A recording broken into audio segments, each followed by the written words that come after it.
Welcome back to the 12 Days of ChrisBondmas, and today we get to look at a special game, and one that apparently I'm contractually obligated to review. See, I'm coming up on my 10 years here on YouTube in just 2 short years, and apparently all game reviewers on YouTube must review Sonic 06 and Superman 64. It's buried in that long agreement statement that pops up when you sign up. I know, red tape, it'll drive you nuts. Well, I already looked at the dumpster fire that was Sonic 06, so let's take a look at Superman 64. Superman 64 shares one common thread with Sonic 06, in that even if you never played it, and honestly that's highly likely, you definitely saw someone play it and review it and tell you what a piece of trash it is. It often appears on top 10 lists, but trust me, it's never the positive ones. The Man of Steel has never had much luck in the world of video games, come to think of it. I guess that's mostly because he's invincible, and trying to portray Superman as a normal video game character taking damage would be considered out of character. But rather than jump into the game and start harping on what's wrong with it, I'm going to talk about some development history and how I came across this game as a kid. So, Superman 64, or just Superman, or guy having trouble opening his shirt all the way, because the box doesn't actually have a title, go figure, is based on the 90s animated TV show that aired on the WB. The show was great as it had a ton of characters straight from the Superman mythos, and while its companion series Batman was dark and serious, the Superman series was more lighthearted to reflect the more hopeful image of Superman. Because you know it would be stupid to force Superman into a darker, more grim atmosphere like Batman, but that's an issue for another video series altogether. The game entered development when a developer named Eric Kane, who worked for Titus Interactive, no, not that Titus, this one, heard about the TV show while at his company's Los Angeles office. Apparently no other game company had gone to acquire the rights at that time, which made Kane's boss ask if he knew what he was doing. In early 1997, a deal was signed to make a game based on the series, and it would release for the N64, PlayStation, Sega Saturn, and Game Boy, with each port consisting of 2 programmers and a couple of artists. And in hindsight, reading this sentence, oof, that didn't go well. The N64 game took 2 years of development, despite Kane having a solid idea for how to design the game. You see, he was planning to base the game on Tomb Raider, having an open 3D world with a real-time strategy element where players would try to behave as a superhero. Kane knew that the idea was ambitious, and that it would probably end up pushing the system to its limits, as he was intent on having Superman fly and have all his other superpowers. However, reality soon set in, and it became apparent that the N64 wasn't going to be able to deliver on the scope of Kane's initial vision, and according to Kane a few years later, less than 10% of the original design was implemented into the finished product. Again, hindsight. Just yikes. However, in interviews, Kane claimed that the game was altered in other ways because of changes within the licensing team at Warner Brothers. Apparently, the team that Kane had pitched his original idea to loved it, and they were all for it. However, when the production was supposed to start, the team was changed to all different people, and according to Kane, they hated this idea and was convinced that EA Games would pay more money to create something better. And again, side note in hindsight, but in an ironic twist, EA does go on to eventually create a Superman game to tie in with Superman Returns years later. Oh, and pray tell, how did that turn out? Oh look! Another shit Superman game for the dumpster fire. The Warner Brothers licensing team tried to stop the development outright, and when that failed, they tried to invoke the weirdest mandates for the team to follow.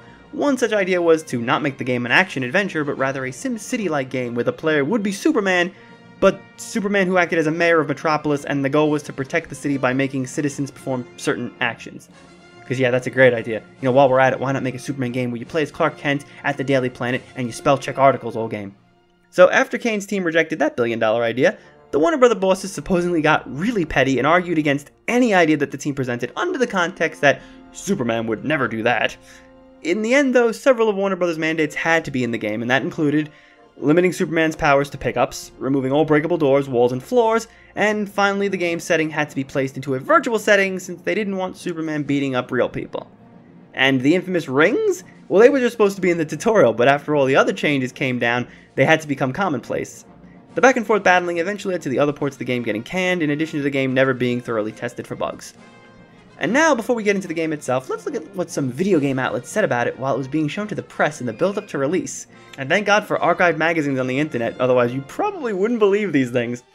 So GamePro highlighted the game in an E3 showstopper and said that it had good-looking graphics. While GameFan magazine said that the staff was drooling over the first look screens, which honestly, these do look better than the finished game. And they even said, and this is true, I'm so glad I have photo evidence, that Superman 64 might be hotter than Ocarina of Time and Banjo-Kazooie. Again, hindsight. Take a shot every time. Now I have my own story with this game. I remember back when I was a kid, there was nothing better than coming home from school on a Friday and going to Blockbuster, rest in peace, to rent a few movies and a game.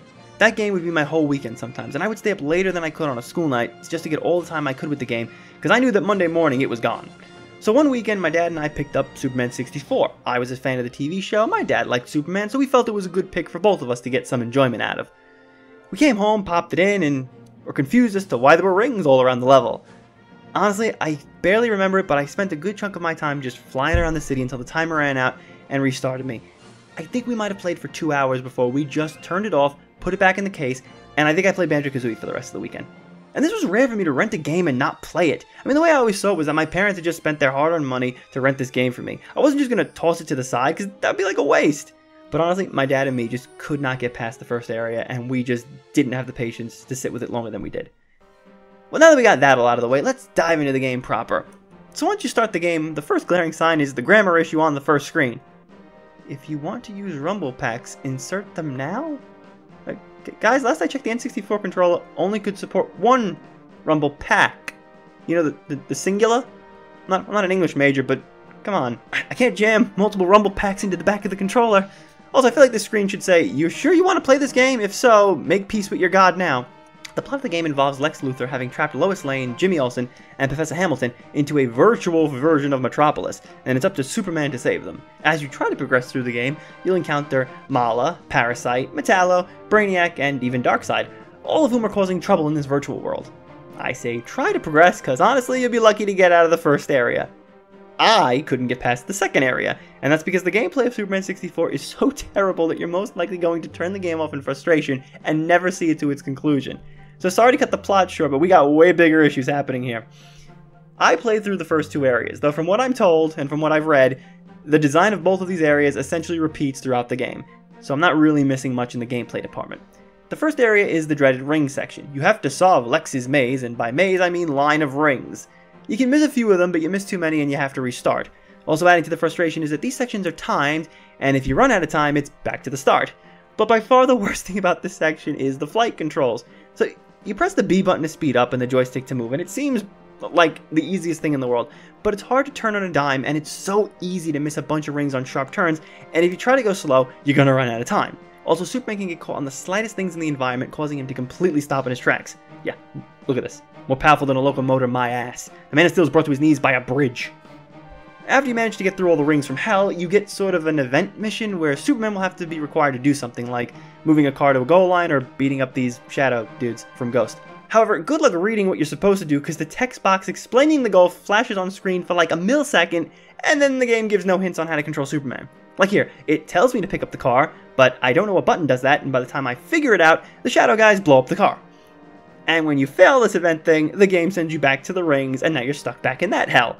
Though thankfully, after 3 shots of reaching the event, the game I guess starts to feel sorry for you, and it kept resetting me at the event, not the rings.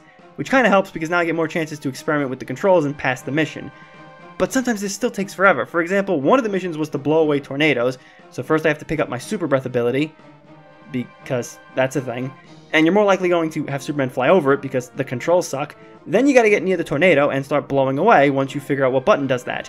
But if you're too far away from the tornadoes, nothing happens and you fail. And for some reason, I had to do it in a specific order because I kept going from left to right and I kept failing, but then I decided to jazz things up a bit and go right to left, and suddenly I got it.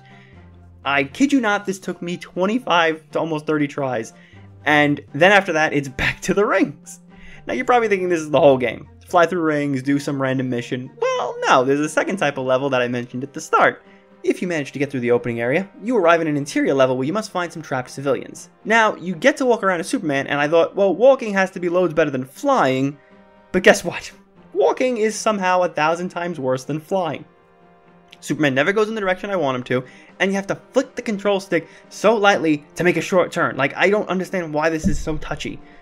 I couldn't believe this as I was playing it. It's in these sections where you have to hit switches and fight enemies, or at least try to. There are these robot things that I'm trying to throw around, but when I did, I guess I'm not far enough when I throw them, because I keep taking damage from their explosions. And also, these areas have terrible draw distance. I know this is the N64, but everything is masked in black, so you can't see anything until you get close. I managed to make my way around here, but then I got into a fight with Mala here and these 2 robots, and my health was already drained, so I died instantly. And when you die here, you start the entire interior level over again. Now, I don't know that if you keep dying here, if it will eventually give you a checkpoint like before with the rings and the event mission, but honestly, I did not stick around to find out, because as soon as the game reset me, I turned it off. Though from what I experienced, this is pretty much the whole game. It's flying through the rings in the overworld, then entering interior levels with switches to press and bosses to fight. And these levels are short to get through, from what I can tell, but the amount of retries I know that they would just take makes me not even want to attempt it. If you want to try this out on an emulator, then go for it, because save states might make this a hell of a lot more accessible, but I'm not playing through a whole level blindly, feeling my way around, only to die at the last second, and do it all over again, and die another way. Presentation-wise, this game is a mess, though that's to be expected at this point. The characters are blocky, which is understandable, we are on the N64, but the environments leave a lot to be desired. The draw distance, like I said, regardless of whether you're in the city or inside a building, is horrendous, and it prevents you from seeing more than a few feet in front of you. The screenshots from the magazine I showed earlier showed way better graphics, and hell, even Superman's model looked better here. The interiors are pretty much what you'd expect to see on a low-quality N64 game, but the city map looks like you're playing through a test level or an unfinished beta. It's like all the geometry's there, but there's no detail, all the textures are missing. The music's alright, but you better get used to it because you're going to hear the same music in the city every time you have to redo the rings, and before long you're just going to hit the mute button. Overall, if you just play Superman 4, you're going to think it's trash, and might think that it's a cash grab on the TV show. That's why I wanted to talk a little bit about the development and show you how the game was presented in earlier screenshots. I feel like a lot of people who review this game just focus on the game itself and delve right into the negative, without really going into the development history. Knowing that history before I played kinda made me feel sorry for the state of the game's in. It seemed like Titus wanted to make a great game, and while their pitch was realistically never going to be executed 100% on the N64, it might have been loads better than what we got. It seemed like the game suffered in part due to the issues between Titus and the Warner Brothers team, and had the licensing team never changed, then maybe this game wouldn't be in the state that it's in. And actually, a few years ago, footage from the cancelled PS1 version showed up, and holy hell does this look better! Like, I watched this for a few minutes, and I want to play this version. The graphics are more detailed, I don't seem to see any rings, it even looked like it had cutscenes, for God's sakes. So I think Titus tried their best, they just got screwed over by Warner Brothers and maybe a time constraint. The whole history is just a series of unfortunate events for Titus when you think about it. Sadly, I must review the game as it is, and not what it could have been. So, final thoughts, just stay away from Superman 64. If you want to play it to experience one of the worst games of all time, then I recommend emulating it, as it will make the game easier on yourself. The game is just an exercise in repetition, with controls that will ruin any chances of fun that you might have, and graphics that are just bland to look at and quite honestly unfinished. We'll come back tomorrow as the 12 Days of ChrisBondmas continues. Thanks for watching.